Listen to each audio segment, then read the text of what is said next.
So in that time, you kind of starting with TV and hosting a show similar to like a video show It or was. 106 in Park style Yeah. show, and then being able to transition to radio.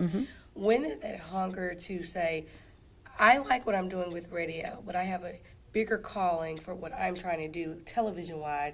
When did that really just start to resonate with you? Wow, that had to be probably after the many stations that I've worked at, and I became a little discouraged, if you will, because I saw the direction that radio was going into, which is what we're seeing today, and that is where a lot of the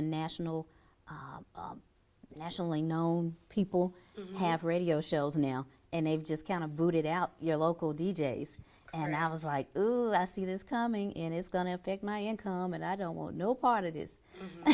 And so at that point, I'm like, what can I do for myself that would keep my income, but at the same time keep me in the same industry and in the same field. But I actually have worked at not just Hot 107, but I was on Flynn Broadcasting's other radio station, Q1075 first.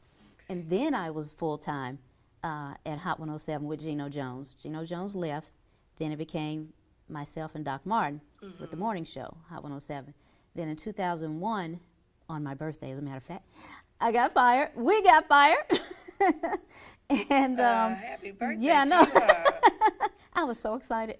At that point, I was ready to go. More like I'm a not gonna. relief. It was. I'm not gonna tell you wrong.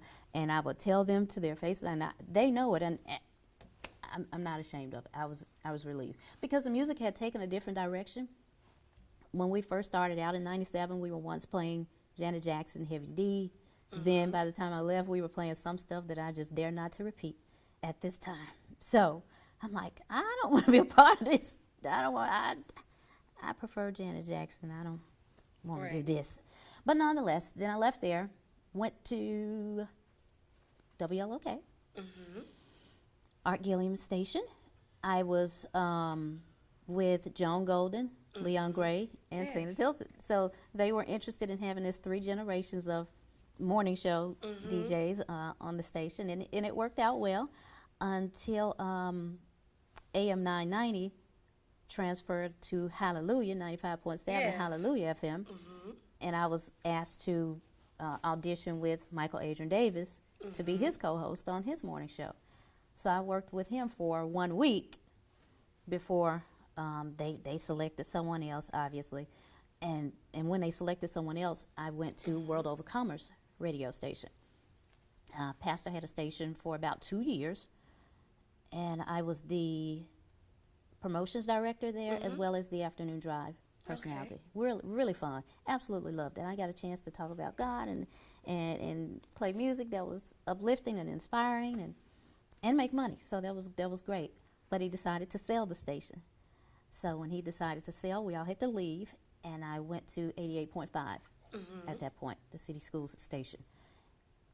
And I worked there for a year, volunteer, because I was constantly promised a financial position. It never happened. And I had gotten married, and my husband was like, okay, that's enough. Correct. Yeah, And it was. I'm like, okay, yeah, you're right. This is enough. This is enough.